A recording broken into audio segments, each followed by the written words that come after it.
just put into it. Hi, hey, welcome to our H.P. Lovecraft poetry reading. My name's Brian, and we're just gonna hang out for a bit and see if anybody joins us. I took the space couch, and we are now under the sea.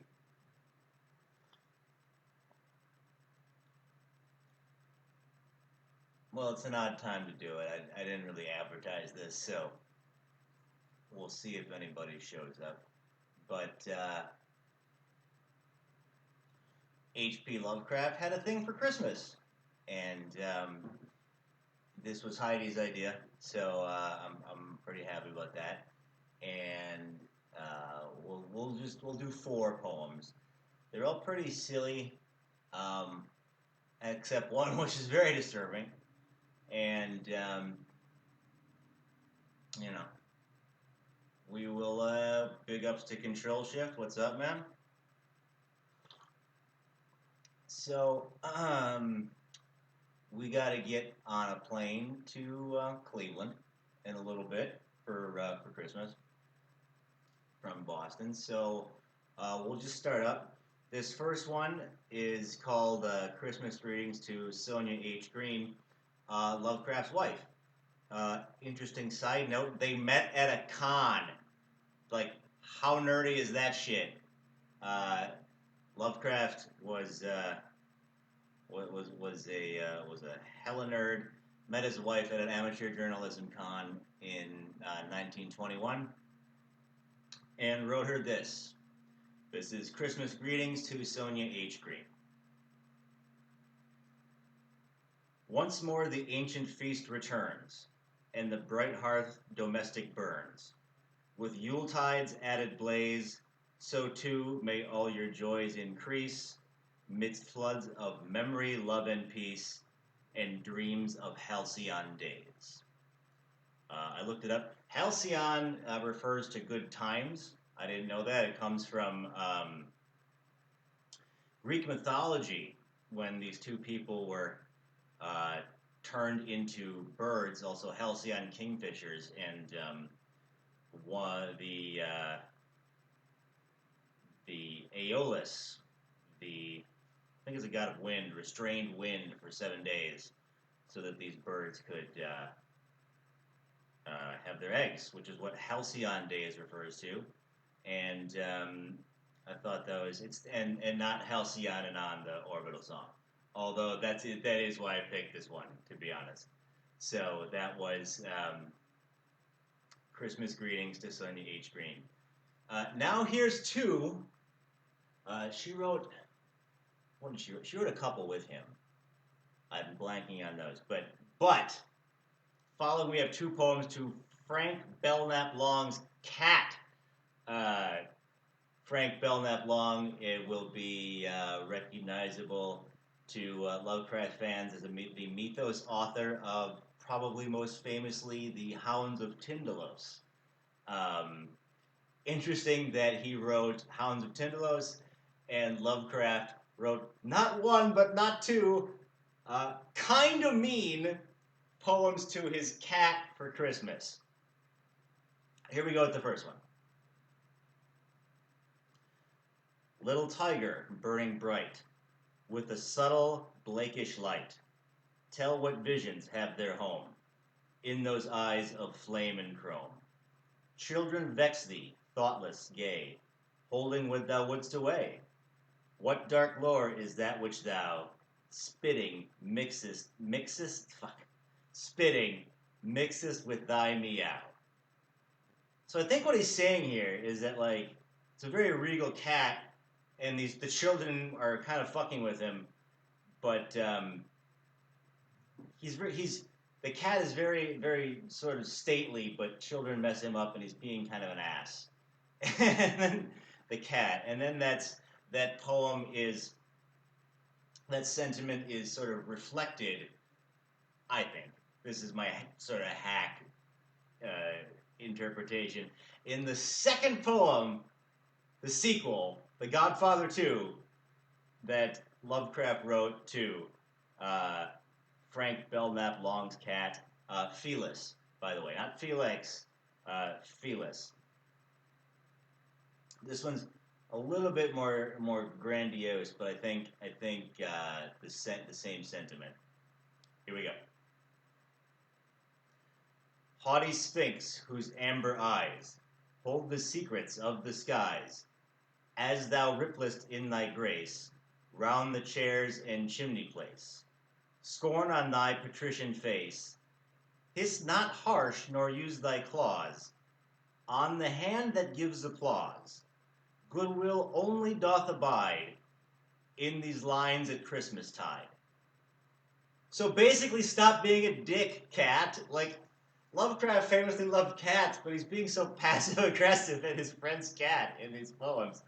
Hiss not harsh nor use thy claws on the hand that gives a clause, like, that gives applause, excuse me. Look, I'm trying to do Christmas stuff, cat. Quit scratching at me. I'm pretty sure that's the gist of the poem. Tell me if I'm wrong, I'm hella stupid. I take that back, I'm a goddamn genius. Alright. So. Yeah, Belknap, pretty good. They were part of this is from memory, so I'm going to mess this up. But they started Jim Lovecraft and another guy whose name begins with the letter M, started the Kalem Club. KLM, Knapp, Lovecraft, and the guy whose name begins with M that I forgot that I might have taken the time to memorize before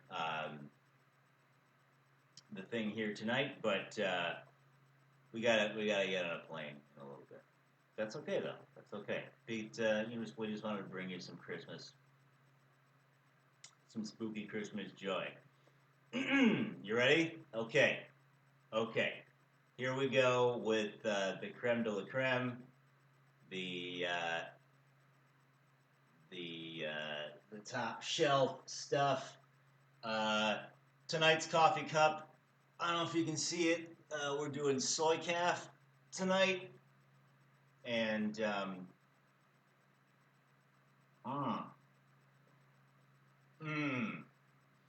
that's good. The name of this coffee is Dark Magic. Pretty appropriate.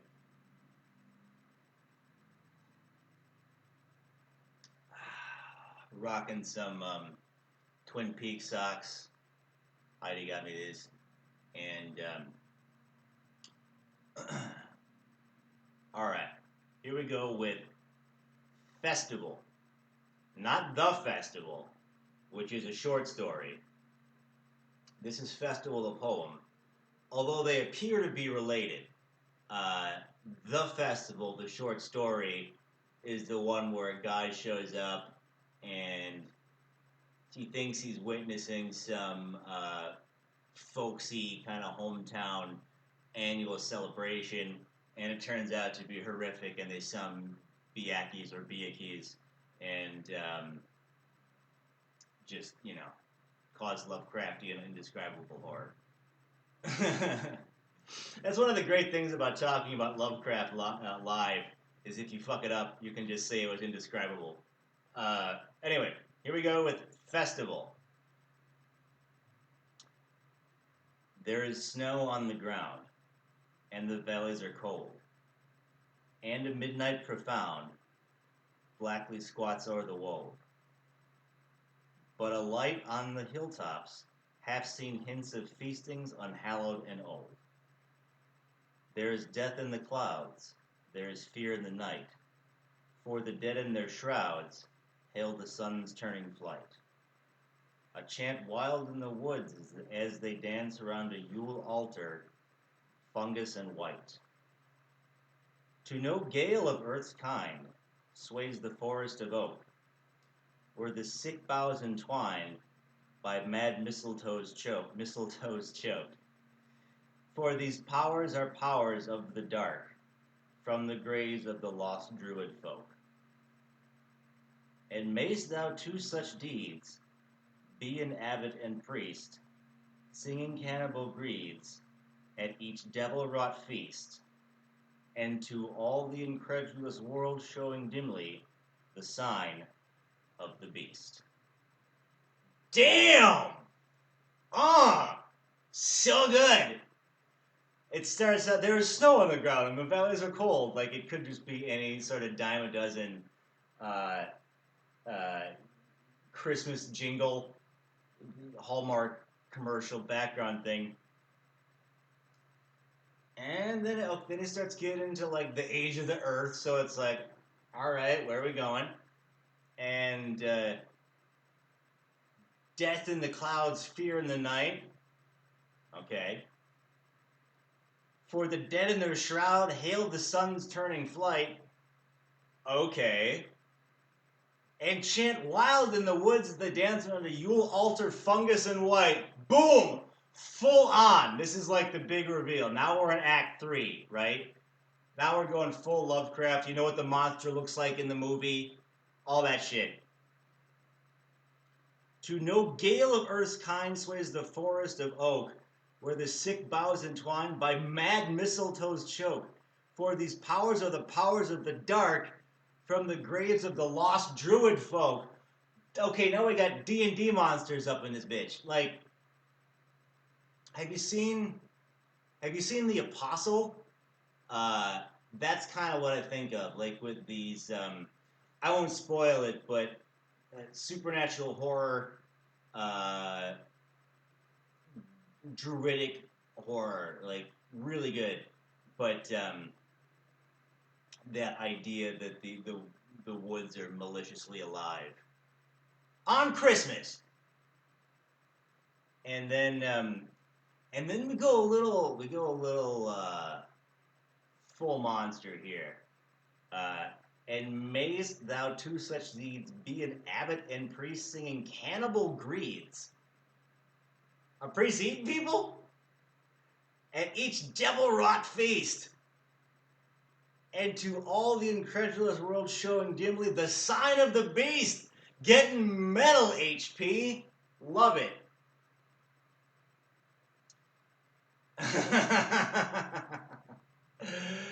Joseph Ferraro of Dagger Eye Studios and Control Show says, this photogin my noggin with holiday cheer.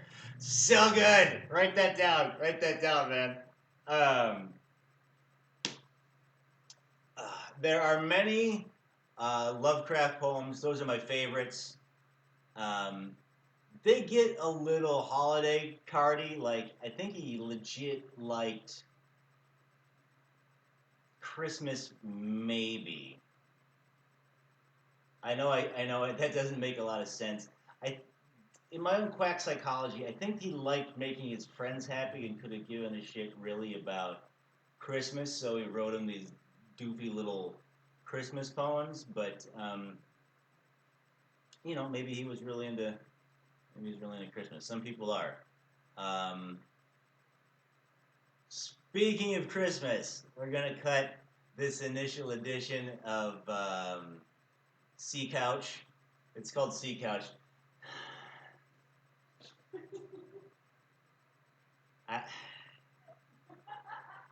I know I just paused there. My girlfriend is awesome. And that is all I have to say. For this initial edition of Sea Couch, please look up some of more of Lovecraft's poetry. I think it's great. And let me know if you want any more readings. Perhaps we'll do a full story. We have kind of the temple thing going on in the background here on Sea Couch. Sea Couch 2020. Oh my God, Joe. On fire tonight. All right. We will we'll see you later. My name's Brian. Please check out the Gothsicles at Kodo in Salem, Massachusetts on December 29th, and I'll actually do due diligence here, and in my magical book of Lovecraft poetry, look up the date that I keep forgetting for the other thing.